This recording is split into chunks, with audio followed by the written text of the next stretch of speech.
And then you get to World War II, where our wars expanded to the point that they were global. Mm-hmm. Now, this species is not just a threat to itself, it's a threat to the planet.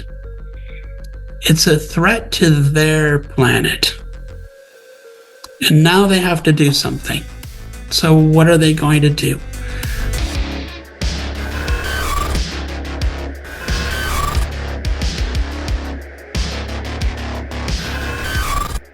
Welcome back. I'm here again with Dr. Kevin Knuth. Kevin, welcome back. Well, thank you. Thanks for having me. Okay, so I have a really strange question for you, and I know you have an answer. So, how hard would it be for an extraterrestrial civilization to find Earth? How hard is it to find Earth is a good question. It's not easy. This is a big galaxy. Galaxies are typically big. There's about 300 to 400 billion stars. So there's a lot of places to look. So that's probably the hardest part about finding Earth. I was interested in trying to understand how easy this is. You know, if we have non-humans present on Earth, I would like to know something about them. So I wondered, what would it take for somebody from somewhere else to find Earth and then come here? And so to answer that, I ran some simulations. I basically simulated a society that was able to perform interstellar travel and colonize nearby star systems and possibly continue. And so how do you simulate a civilization? Well, you can't simulate all sorts of details, but I simulated the basics. You know, how long did the civilization last? How fast can their ships go? What accelerations and speeds? How long are they willing to be in a spaceship, or can they be in a spaceship? When they arrive at a star system, what's the probability that they'll have a planet that they can colonize or at least build bases on? And how long after they've built bases can they then colonize further? And so I was basically quantifying them with parameters that describe all these things. So you just make up these civilizations at random. You just give them random numbers for each of these and see what they can do. And so the trick was to do this many, many times. And I think I did about 2 million civilizations. So I did this 2 million times, and I kept track of the ones who found Earth. And that way I could then look back at the statistics of what their qualities were that made that possible. Oh, wow. Okay. So out of the ones who were spacefaring, who actually could make it out of their solar systems, many of which couldn't, only about 1.7% of them found Earth in my simulations. So that's still pretty good. That's still pretty good. Most of them were, very good at space travel. So 1.7% of civilizations find Earth, according to this model. So if that's really the case, you could conceivably come up with some kind of Drake equation in that, a variant of that, where you take into account some evidence. So if we were to get evidence that there are non-humans here on Earth, and we know that they came from another planet, then we could perhaps estimate how many civilizations are out there. And what is that, like 34,000 civilizations? Something like that? It's something like, well, if you had 10,000 of them and only 173 of them find Earth, so then that ratio would tell you that there are probably about, I guess, on the order of 100 civilizations out there. So if you had 10,000. Okay. I assume 2 million. Yeah, I think that's a little high, but okay. Yeah. But there's certainly more than one, right? So, yeah, we could work those numbers. I would like to do more simulations before I start estimating things like that. Mm-hmm. Okay, so you find these civilizations, and then what? Right, and then I keep track of which ones find Earth, and then I basically look at the statistics of their different qualities. So one of the things that I was interested in was how far away their homeworld was, where they originated. And I found out that, of course, there's a distribution. Mm-hmm. So from 1 million civilizations, I found that they're probably from within 20,000 light years from here, which is a good distance. The most probable distance from Earth was about 6,500 light years away. And the average was about 11,700 light years away. So they're probably not coming from more than 10,000 light years away. When the United States and China clash, the world will never be the same, especially when forces beyond reality threaten to intervene. What if the United States went to war with the People's Republic of China? How would these rivals fight for supremacy on land, sea, air, and across the stochastic streams of time? What wonder weapons would be unleashed? What horrors would emerge from the irradiated sludge of the South China Sea? What heroes would rise and forever change the course of history? Tread into the deepest and darkest dimensions of the multiverse, gaze through a kaleidoscope of fractured realities, and bear witness to the disturbing visions of World War III from today's greatest minds in science fiction, fantasy, and horror. Weird World War, China. Available now from Baen Books at baen.com. Which is very, very, very far, right? We can't get 4 light years out. So well, the length of the Milky Way is what, 100,000 light years? It's on the order of 100,000. Yeah, it's about that size. Okay. Right. So, they're from our, so they would be from our neighborhood if they were coming here. If you found somebody, they're probably from within our neighborhood. And how long would it take them from point of origin? When I say point of origin, I mean from when the civilization kind of first got started to here. Right. So the civilization ages range from basically the most probable age of the civilization that finds Earth is probably around 4 million years old. Oh, so wow. The civilization would have to have been around for a couple million years for this to work. Just for reference, how old would you place Earth's civilization? Our civilization, probably not much more than 10,000 years. The Sumerians were about 5,000 years ago? And yeah, the last ice age was like Gobekli Tepe or Gobekli Tepe. Yeah, the site in Turkey is about 11,000 or 12,000 years old. So that's probably the oldest that we know of. Yeah. Okay. All right. So 4 million years old. So they would have had to have been active in interstellar colonization for about 4 million years. Okay. All right. What other statistics about these? So they're basically, what they're doing is they're colonizing nearby star systems, and then those star systems are colonizing more. And so this domain, I'll call it a domain rather than empire. I don't want to invoke Star Wars, right? Darth Vader and such. So their domain is slowly going to grow like this. Exponentially, right. Yeah, it'll grow out spherically. It'll actually grow very fast at first, and then it drops off because as you increase the radius of the domain, your volume is increasing quite a bit because you're adding a spherical shell to this sphere, right? And that spherical shell, as the radius gets larger, that shell gets larger. So as the radius goes up, the amount of volume you have inside is going as radius cubed. So at first they expand pretty quickly, and then they start to slow down as there's lots of star systems to populate. So when you go out 1 more light year, there's many, many, many more star systems to populate. So the domain starts expanding rather fast, but then decelerates.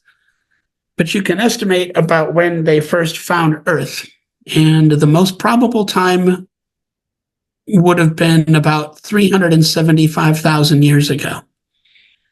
So out of all my simulations, if you found somebody here on Earth, they probably discovered Earth about 375,000 years ago. So in that case, they would have been active on Earth throughout human history.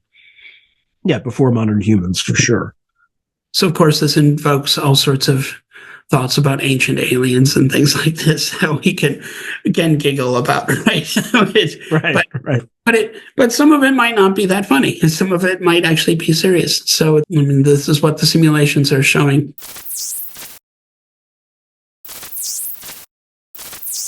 To advertise on Through a Glass Darkly, email throughaglassdarklyads@gmail.com. What do you see on that show? Ancient astronaut theorists posit that. Right. Right. Okay, what other aspects of these civilizations are noteworthy? It turns out the most probable speeds were probably around 90% the speed of light for their ships. That's because the faster you go, the further you can get in shorter periods of time. So that's basically why. But the build-up to that's rather linear. So there are still something like half of the civilizations are getting to Earth with, ship speeds less than half the speed of light. And you still have some of them are making it to Earth at 20% the speed of light, which is a speed that we might actually be able to pull off. So it's not hopeless for us with our current technology. That was one of the interesting things to find. The accelerations, though, it's rather uniform. As long as you can accelerate it up to whatever speed you're going to cruise at, that's what really seems to matter. But the most probable accelerations came out to be around 12,000 Gs. Now, does this model account for other sources of friction, like bumping into other civilizations? No, I didn't model any of that. So there are several things I didn't model. One is the model assumes that you have basically a spherical expansion with an average growth rate. I did not model stellar motions, so I don't take into account the fact that stars move. At the age of a civilization of around 4 million years, stars don't move that much. So 4 million, once you get to about 20 million years, then you start have to worry about stellar motions, because if you were closer to the center of the galaxy, you could whip around and then come back out and go further. And I guess there wouldn't be that many stars that would supernova during that period of time, or it would be a small. Yeah, within 20 million years, you don't have that much to worry about. So, but I kept the lifetime of the star systems to be, I think it was below 10 million years or something. I might have had it below 5 million or 6 million years. Yeah, so they're given that percentage of about 1.7%, that if we find that Earth has been visited by somebody else, then it would imply that there are more than 100 spacefaring civilizations in the galaxy, which is pretty cool, right? And the domain sizes were rather large. So I don't know if I have my plots. I don't think the domain extent.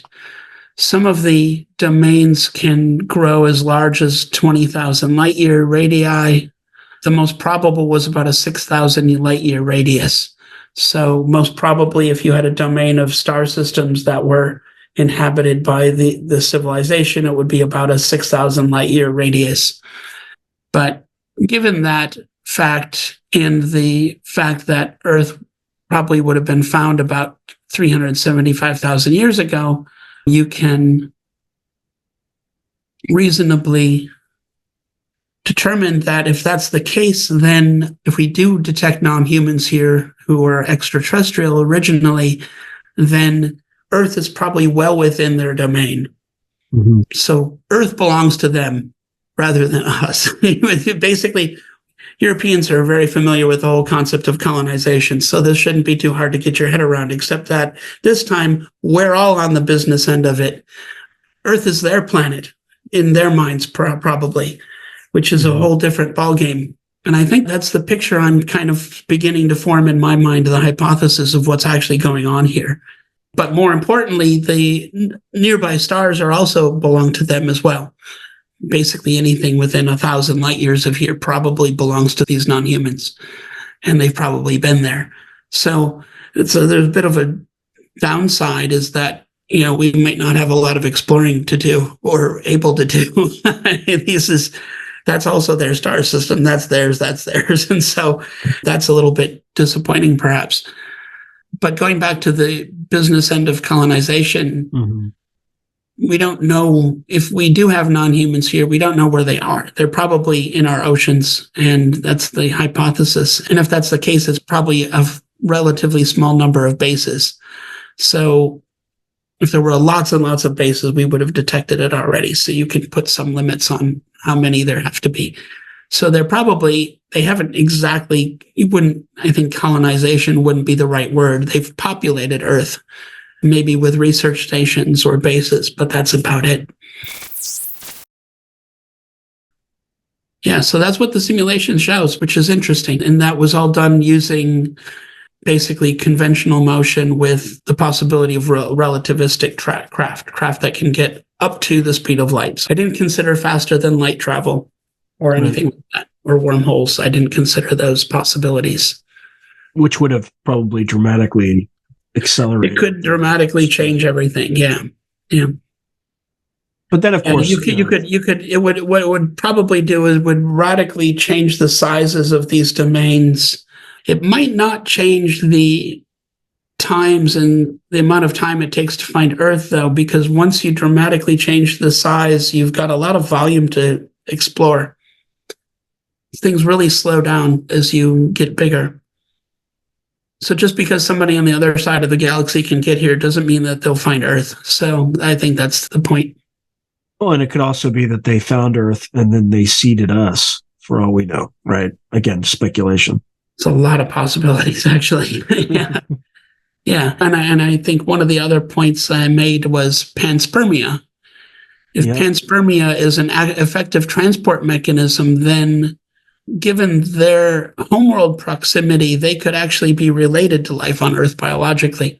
So panspermia, for people who haven't heard of this, is the idea that you can transfer a life from one planet to another by natural means, like meteorite impacts.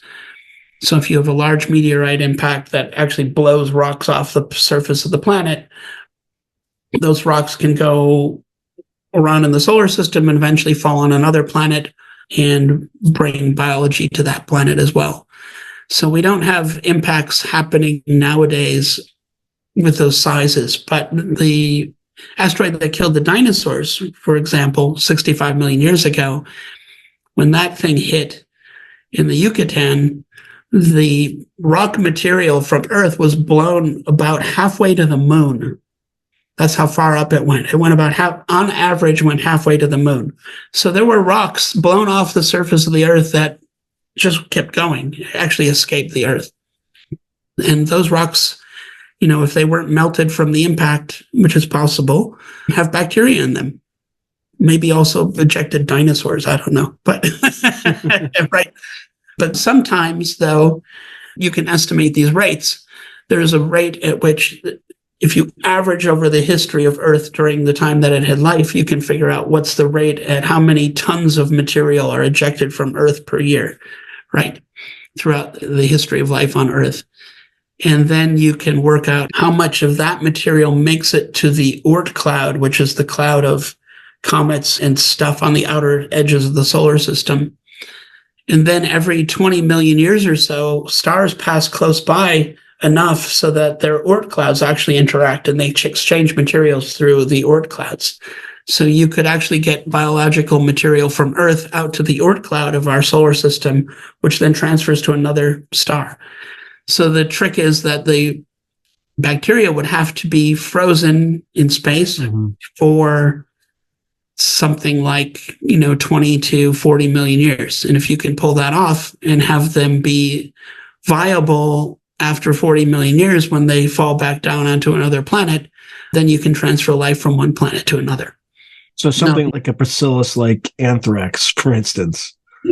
Something like that, right? Sure, right. Yeah, unfortunately, we know from the space shuttle disaster, the latter one, which was Columbia, right, that biologics can survive impact. There was an experiment on that shuttle where they had roundworms, I think, or maybe they were nematodes, like flatworms, in a jar or in a container, I think probably a metal container that was sealed. And when they recovered debris from the shuttle coming in, so it came in at orbital speeds, right? It's coming at 17,000 miles an hour, burns up in the atmosphere, debris sprayed across the southern U.S., but they did recover that experiment, and the flatworms were alive, or some of them were still alive.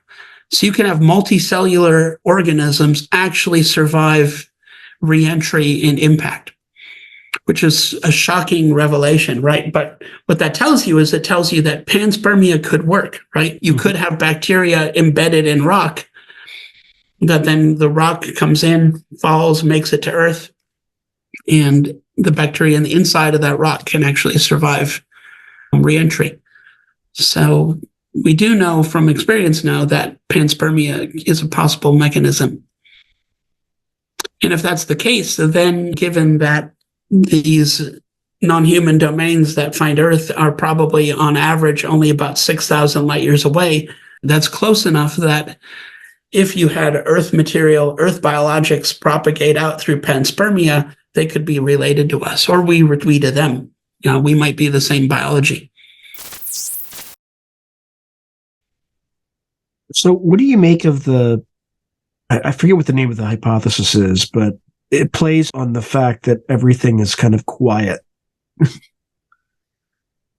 Oh, the great silence. The great silence. Thank you. That's what I'm looking for. Yeah. I mean, do you think it's partly because it might be, and I don't know if this is true or not, more efficient to communicate using gravitational waves than electromagnetic waves? Or Well, I don't think gravitational waves would be a good way to do it, but there is another way you could. So, and I know the people who are doing this, so I can say a little bit, and some of this has been published previously, and people have tried this. So there's an effect called the Bohm-Aronoff effect, which is a quantum mechanical effect where you can take a current in a wire and you can turn the current on and off. And typically this will create electromagnetic radiation. So electric fields and magnetic fields that radiate away. But you can shield the wire, so you can shield it to block that electromagnetic radiation. And then if you do take an electron beam and you reflect it around the wire and interfere the electron beam with itself, you can find that the interference patterns change when you put current in the wire and when you don't, even though the current's shielded. So the quantum mechanically, it's still detected. And that's because the electric fields and magnetic fields are coming from another potential called the A potential, which is the vector potential. So the electric field is the divergence of A, and the magnetic field is the curl of A, and this is where these come from. So it suggests that you could develop a communication system based on this effect, where you basically are shielding out the electric and magnetic fields, but you can still detect changes in the A field. Mm-hmm. And I know that there have been people working on this and that it works. You can do this. So there's benefits to this. The A potential only falls off as 1 over R instead of 1 over R squared, which is much sharper. So it goes further and also is not affected by shielding. You can't shield it. So you can go through anything, whereas electric and magnetic fields can be shielded. So there's a great benefit to using the A potential for communication over electric and magnetic fields. And what I would rather guess is going on with the great silence is that using radio waves to communicate is a stupid thing to do. Mm-hmm.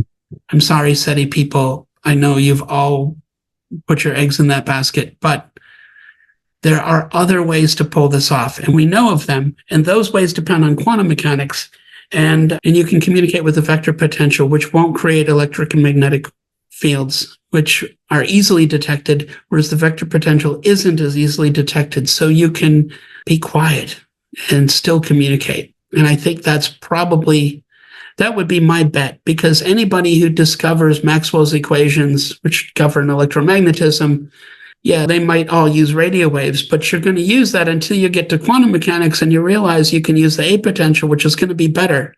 The problem is that it took us 100 years to realize that you could use the A potential. maybe that's what happens. Maybe it takes about 100 years until a civilization realizes, oh, there's a better way to do this, and then they all shift to the better way. And then what happens, you look around the universe, and the societies that are talking are all more than 100 years old, or more than 100 years past that point, and they're all communicating in a different way. You can also communicate with laser beams, which are directed. That's another way to do it. So you could use directed communications. That's also more secure in some ways, secure in a different way. So there are other ways to communicate. It's not a problem with SETI. SETI is doing the best it can with what we do, right? The first thing you do is you look for things like us, right? NASA's still following the water. Right? They say that all the time. We're following the water.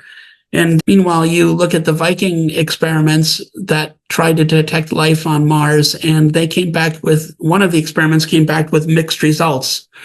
And the ones that were negative were the ones that we added water to. You don't have water all over the place on Mars. So why water? Well, that's where we expect the life to be. But what if you have life that isn't that reliant on water? And we have discovered bacteria in Antarctica that uses hydrogen peroxide to stay fluid, right? And now hydrogen peroxide would be really bad for your organic chemistry. But these bacteria have enzymes to protect themselves from the hydrogen peroxide. So they work, and they stay fluid in ice, and they live in ice. The problem is if you add water, you kill those bacteria because the hydrogen peroxide diffuses out of the cell, and then they don't have enzymes on the outside of the cell to stop the hydrogen peroxide. So the hydrogen peroxide destroys the cell from the outside. So those bacteria die when they come in contact with water. So you could imagine, what if you had bacteria on Mars that are staying fluid using hydrogen peroxide, which is present on the surface of Mars in some quantity. So if you had that case and you did an experiment where you added water, you'd kill all the life, and then you'd have this mixed bag experiment. Now, isn't there also that's what the situation is, because NASA hasn't actually done experiments to look for life on Mars since 1977. Why? I don't know. They're busy looking for water. I don't know. I don't know what they're doing. Isn't there also some seasonal effect where there's a methane cycle. There's a methane cycle, which is very suspicious as well. So there is some circumstantial evidence that there could be life on Mars. Yes. Why we are not actively looking for life on Mars and haven't been, I can't answer that. It's almost like we're not trying. It's almost like we found it and we didn't like what we found, and we just didn't. Yeah, I mean, that would be a lot of speculation. I think it's easier just to think we're not really trying. I think that's sadly, probably the case. But so are you familiar with John Brandenburg's work on the surface of Mars? I've heard of him, but I'm not familiar with it off the top of my head. No. There is a certain ratio of different isotopes of xenon, I think, is one of the. Oh, is this the nuclear war idea? Yeah, it doesn't necessarily mean there was a nuclear war. It could be like a Project Orion sort of thing. I think John Brandenburg definitely posits it's a hydrogen bomb, but alternatively, you could have the same effect with like a nuclear drive that crashed into the surface. But the bottom line is the ratio that they found is, I think it's like 2.5 to 1. Whereas everywhere else in the solar system, it's 1 to 1, except for Earth after we started testing hydrogen bombs. So there's two places where there's nuclear weapons signatures or what are consistent with nuclear weapons signatures on the surface of Mars. And they're right near where the faces on Mars were identified. So the Cydonia Mensis, and the other one is Galaxis Chaos. There's another kind of face. The faces are just mountains, so that's hard. But still, I mean, the isotope thing is interesting. So they said. So they say, right? But regardless, where those faces are is also where the signatures, or where those faces have alleged to be, regardless of what you believe. Right. So where the alleged faces are, exactly. I think that would be better. But exactly. But the isotope thing's still interesting. Yeah, that's an interesting question. Yeah. Yeah. So anyway, what's the earliest a civilization could have been here? Because you kind of gave the mean at 300 and the earliest time they could have been here that I have. Let's see. And also, what does that distribution look like? Is it a normal distribution? Is it a it's power law? It's kind of parabolic, actually. It kind of goes like this from, can I share a screen? Would that be a thing to do? Yeah, you can do that. I can share a screen. I'll show you the plot. Why not? There, now you should see it. Oh, wow. Yeah, so the most probable time is here, which is about 375,000 years ago. But, you could have half of them, which is probably this volume, a certain number are. So here's half of them, right? So half of them were from within the last 3 million years, and the others are coming in, 5 million years ago, much longer ago. It could be several million years, a couple million years, which is a long time. So that would have been around I don't know exactly what the timeline is, but, you'd have Australopithecines down here, right? This would be the first opening scene of 2001 Space Odyssey. Would it be right around that, right? Mm-hmm. This raises more questions than it answers. Of course it does. Of course it does. I mean, this has been going on a long time, and that's what this shows us. And this is what you see when you look at the reports. This has been going. There are Roman reports of UFOs. Yeah, very similar to the ones we have. There was one battle, and I can't remember where it was, recorded by a Roman historian, where they were fighting in this valley. Mm-hmm. And 3 flying shields came flying low over the battlefield and scared everybody and actually ended the battle. Everybody just took off running. So, I mean, this has been going on a long time. Wow. That's written Roman history. So, I mean, yeah. They're mass hallucination while you're in battle. Yeah, I guess. I don't know. A skeptic could say that. Skeptics can say a lot of things. They can. A good friend of mine has a great saying. He said, "A sufficiently motivated skeptic can deny anything." Yeah, which is true.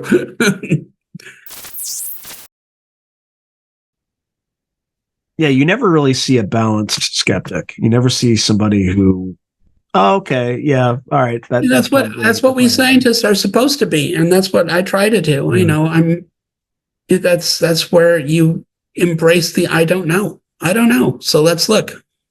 Let's look at the information we have. Yeah, these are eyewitness reports. I know that, and I know they can be wrong, and I can still evaluate them. I can still read them. Yeah, you can still send somebody to prison based on them. So, I make decisions all day long based on anecdotal evidence, all day long. Mm-hmm. And then when there's one topic comes at me and somebody says it's anecdotal evidence and I can't listen to it, I'm like, well, wait a minute. What makes that different than all of this? It doesn't.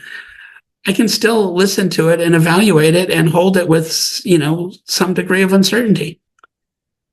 So what are kind of the next steps in this process of UAP and UAP? I know I'm radically changing topics, but what do you think of the next steps for people who are following this? Yeah, that's a good question. Well, there's a lot going on. There's a lot of activity. I'm told there are more whistleblowers in the wings. There are a number of them that have talked to the Inspector General, and there are a number that have talked to people in Congress, and those have been closed-door sessions. So there's a lot more information that's come out, and I'm hoping that somebody will come out with hard evidence at some point. I'm a scientist. I would like to see the hard evidence. I believe Grush is probably right. And I think when he claims that we have crash craft and biologics, I think that's likely. But I want to see the evidence. And I think that's important to provide that. So there's always the hope that'll come out, but that's just hope, right, at this point. And when this has been covered up since the beginning, and there's no reason to expect everybody to just change course. And I don't think that'll happen.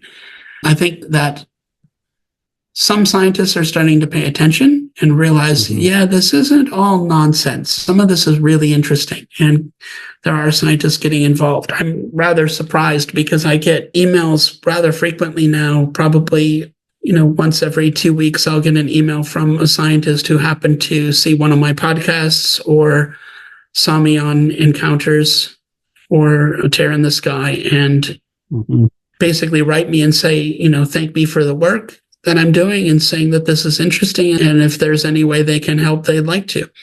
So I get messages from scientists, several a month like this now, which I expected would be the opposite, actually, but that's not how it's playing out. So, well, you're giving people permission is what you're doing by standing out there alone. Yeah, that's right? True. Yeah. And I think that one of the things that, and I tried to think of how I can get more scientists involved, because I think that this is one of the most interesting questions there is. And there's a lot to discover here. There's potentially many, many discoveries. So very often, especially young scientists, are hungry for an interesting problem to work on. And you want an interesting problem. This is probably one of the most interesting ones you'll ever uncover. When I first presented my results on estimating speeds and accelerations at a scientific meeting, I had a friend and colleague came in and said to me, he said, why would you do this to yourself? Why are you putting yourself in this position? Because this is dangerous. You're talking about a topic that nobody wants to talk about, and scientists are going to think you're foolish for talking about it. And why would you do this? And my response was that this is simple, because if this is real, this is the biggest discovery in human history.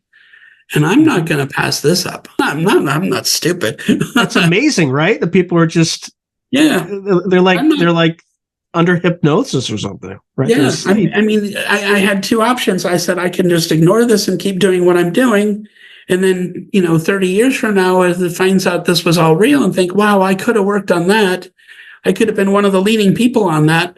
I don't want to be kicking myself afterwards. And I thought, I'm going to play with this a little bit and see where it goes. And that's basically been my attitude. And when I look to see what makes this easier for scientists to handle, people don't just change their worldview immediately. You can't just go from this one worldview to another one where non-humans are real and they might be on Earth and all this. You can't just drop your old worldview and jump on board of a new one. This has to be done delicately. And I think one of the ways to handle this is to create bridges, basically create a bridge so that there's a way to get from this worldview to the other one, right? So this top presentation that I showed you a slide from, simulations of galactic colonization, is one such bridge. That work just shows that galactic colonization is actually possible. And if that happened, and if somebody came to Earth, then they would have been here throughout human history. And then this would be the case, and this would be the case. And we see that this matches up with some of the reports. So maybe that's actually what's going on. So that forms a bridge, and that helps convince people, and they can then move more easily from this worldview to the one that we've all been taught to the one that, might actually be the case. Another one that I'm wanting to tackle is the question of why visit Earth. That comes up all the time. Why would anyone bother coming to Earth? And it almost makes me angry when I hear that. I'm like, have you seen Earth? Earth is a fantastic planet. The planet's alive. The whole surface is alive. I drove out to Boston the other day from Albany, and going through the Berkshire Mountains, and it's winter now, so the leaves are off the trees. The hills are just fuzz with trees. All the carbon on this planet is alive and growing up off the surface. The whole surface, it's amazing. It's an amazing place. Why wouldn't you come here? And I joke to my students when I'm talking about astrobiology in class, I said, you can't swing a dead cat without hitting something that's alive here on Earth. That's how much life is here. It's amazing. So I'm shocked when scientists say, why would you bother going to Earth? We spend billions of dollars exploring Mars. Mars is not obviously alive at all. We still have a few hints that there might be life somewhere on Mars. You take one look at Earth and it's obvious there's life here. It's a very different situation. And I think the bigger question is, why isn't there life on Mars? Why isn't there obvious life on Mars? I think that's the bigger question. And that's a worrisome thing. We're missing something because there ought to be life all over the place on Mars too. It's cold, but not that cold. And life can adapt and do different things. And why didn't it? I think those are the real questions. And its average day is suspiciously very close to the average Earth day, right? Yeah, well, there's a lot of similarities between Earth and Mars. It's remarkable, yeah. But, so the real answer is exploration never seems to be a good enough answer for anybody to go anywhere. There has to be some kind of gain, right? This is what Columbus took some effort for him to get funding to go look for a Western route to the Indies. But there has to be some kind of potential gain. So what is the potential gain for coming to Earth? Well, there's a lot of potential gains. One is it is covered with organic molecules. Mm-hmm. And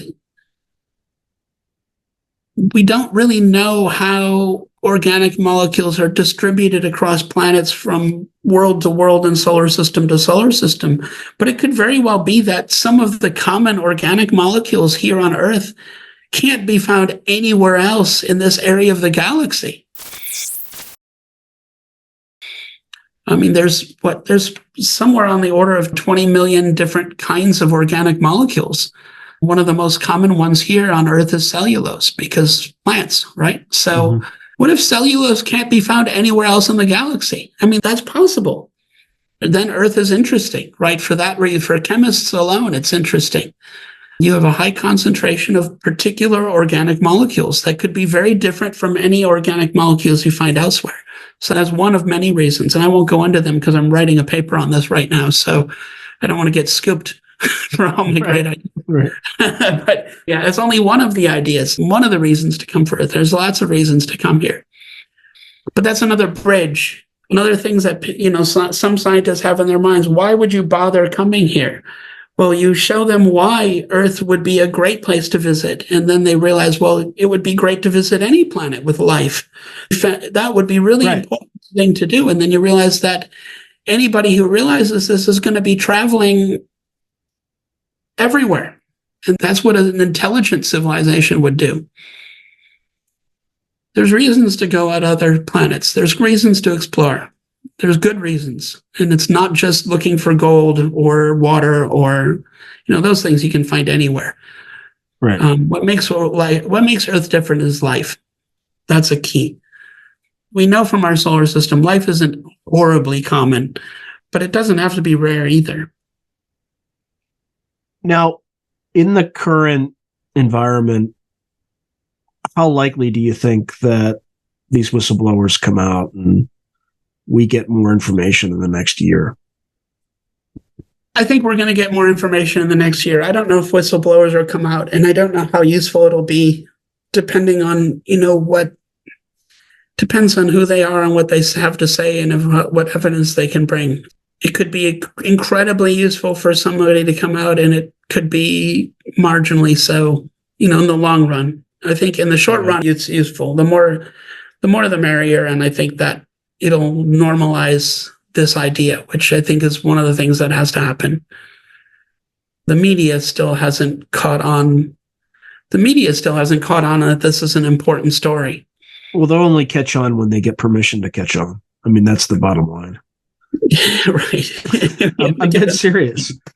Yeah, but I mean, Leslie Kean couldn't get the story about David Grush published in the New York Times. The New York Times didn't want to publish it. Just stupid.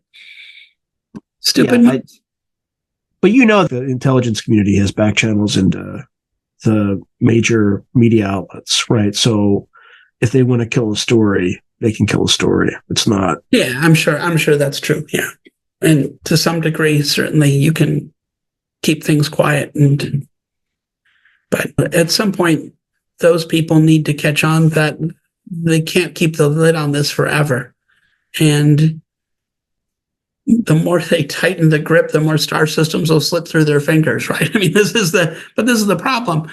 There's an element of the public that's caught on that this is real and going on. There's an element of the sciences that have caught on to this, and there's an element of our government that's caught on to this. And so now any attempt to quash it is only going to fire people up. It's only going to motivate me more. And it's going to motivate my colleagues more. I'm not just one anymore. Yeah. I mean, we had the head of the House Intelligence Committee oppose eminent domain for a program that doesn't exist.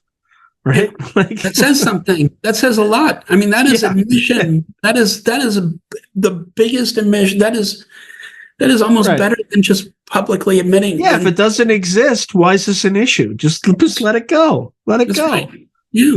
Right? So he basically declared with proof that it's real. Whereas if he were to come out and say that the program was real, nobody would believe him. But because of his actions, it's clear that it's real. I mean, but they're not that bright, and they're not thinking ahead. They think that they've got this under control and under wraps, and they don't. And well, not to beat up on our coin-operated congressman from Ohio's 10th district, but have you ever looked at his background? No, I haven't. Absolutely. I got things to do. so I'm a former military officer. Okay. Like, I am more qualified to head the intelligence committee than this guy is.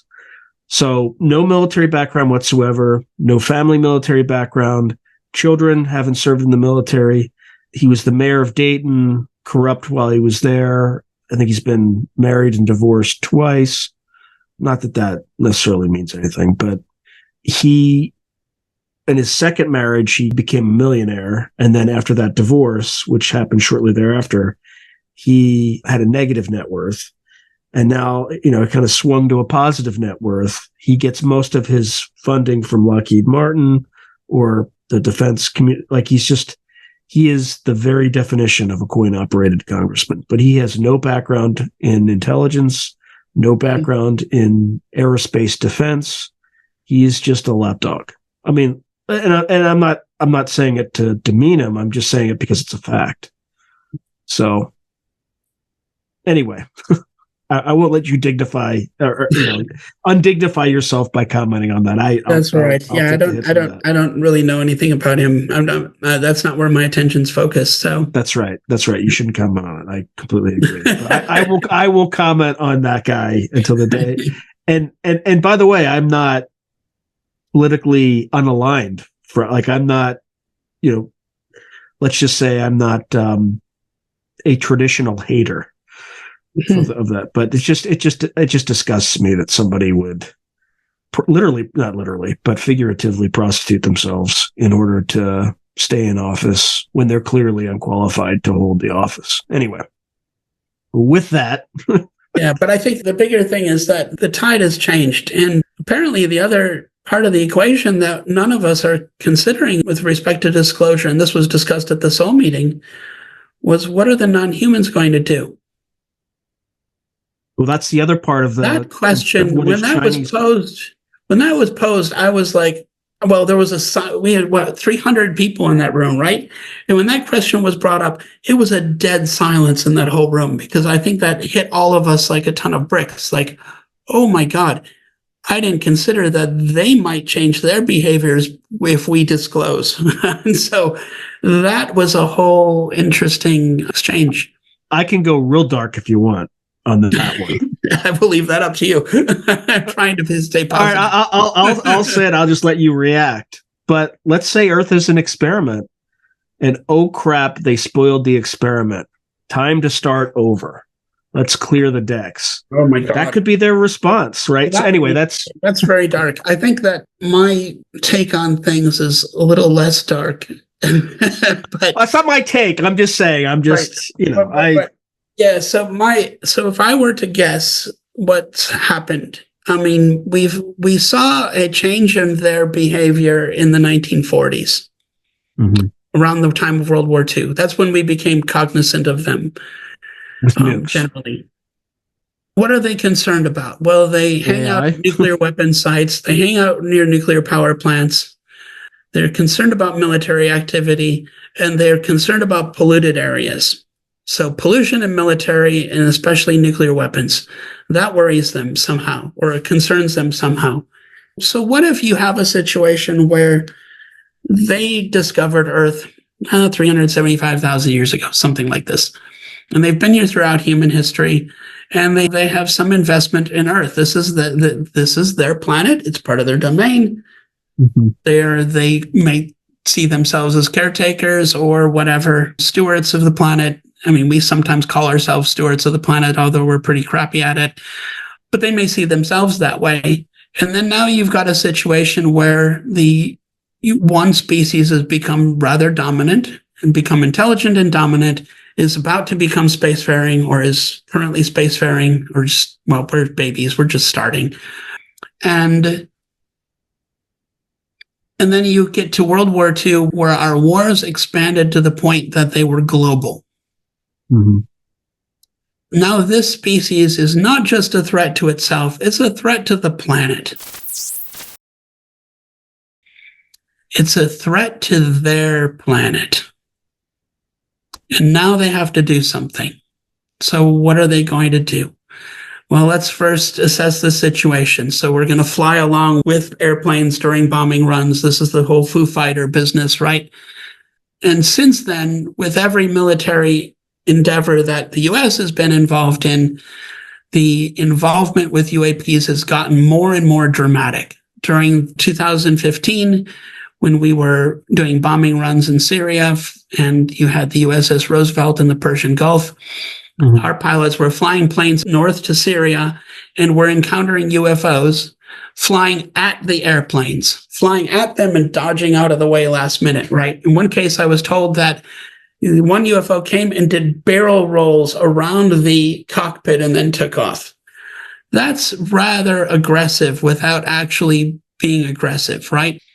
And in fact, in one of the congressional reports, they talked about aggression becoming exponentially more aggressive. I think that was the term that was used there. So we don't know all the details. But in the last 80 years, they've become more aggressive toward our military. And that appears to be the case. So what if you have a situation where, they're trying to figure out how to get us in line? How do we convince this species, they really have to stop it with this war stuff. They got to stop it with the nuclear weapons. You got to stop the pollution. I mean, humans don't like being told what to do, Americans especially. This is not going to go well. And I think the problem is going to be with us. And we're not going to accept the fact that somebody else wants us to take better care of ourselves, each other, and the planet. When anybody speaks that message publicly, they are usually beat down pretty quickly. Mm-hmm. So I worry that we are going to come to, butt heads with these guys. Yeah, they haven't tried to take over the planet. They haven't tried to colonize. That's all true. But if we're a threat to the planet and they're concerned about that, they might get to the point where, you know what? We've tried everything. I think these guys only understand one type of activity, and that's force. And maybe we're going to have to try a little bit of that. And I'd hate to see it come to that. I wouldn't want that situation because we're going to be at the big time losing end. But that's kind of my. They could do a much bigger display, right? They could. I mean, that would be. But the question is, was that going to work? I mean, that was. We discussed that in World War II. What if we dropped the bomb just off the coast of Tokyo and showed them what we can do? And the response to that was, well, when we blew it up at Trinity, their response was, is that all it does? And so they decided that a display wouldn't be good enough, that they had to actually take out a city. So that was what we did in World War II. So, what are they going to do? I don't know what they're going to do. They're not human. They're not going to think like us. Right. Maybe that's a good thing. Maybe not. We don't know. The fact that Congress is worried about this and they're worried about aggression in the military and the Navy is worried, I think that this is a bigger problem than any of us are aware of at this point. And I think that the gatekeepers who have kept this quiet are probably doing us all a disservice at this point, getting us all into a big bit of trouble. And the fact that the Americans put pressure on the other countries to keep this quiet too is another problem. Yeah, because I don't think we're the only country that has these craft, and I don't think China. Oh and Russia no, are I'm the sure only we ones don't. either. No, not at all. And I don't think Russia and China are the only ones to have them either. Yeah. I think there are plenty of other countries that have. So, all right, my friend. These are It was an interesting absolute- times, that's for sure. Yeah, the ancient Chinese curse. All right, my friend. It was an absolute pleasure as always. Yes, great. Thank you for having me. I appreciate it. Yeah, thank you, Dr. Knuth. If you enjoyed today's video, please hit like and subscribe, and also hit the notification button so you can be notified whenever I post new content. Thank you. Now, if you're enjoying the channel and you want to support it, there are several things you can do. In fact, there are 5 things you can do. The first thing you can do is just buy my books. I got plenty of books out in the market right now, and I would prefer that folks buy a book rather than giving me direct support, because they get something out of it. They get a real tangible product.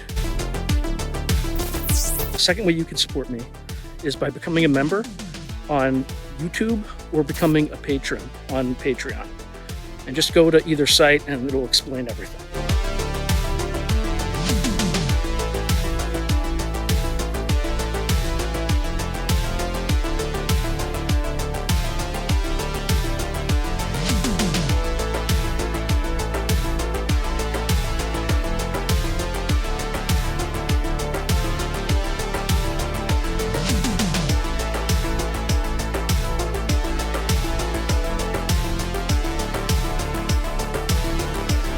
The third way you can support the channel is by checking out my merch site,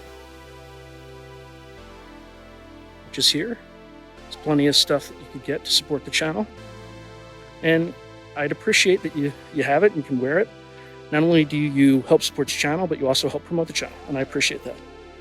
The fourth way that you can support the channel, and this is really easy, is anytime you want to buy something on Amazon, literally just go to the description below and click on any link, literally any link. The channel gets a cut of that, and it costs you no extra money. You just go through the link, as I'm part of the Amazon Affiliates Club. The fifth and final way you can support the channel is through donations. Now, I don't prefer these because it's more of an expression of gratitude, but you don't really get anything out of it as a subscriber to the channel. However, if you decide to do these options, there's 2 options. There's Buy Me a Coffee, which is a separate site, and there's also, you can go through YouTube with either a super chat, super sticker, or a super thanks. Again, I prefer Buy Me a Coffee because that organization takes less money than Amazon does. But either way, I appreciate any support you are willing to give the channel. So thank you very much, and keep watching. I really appreciate it.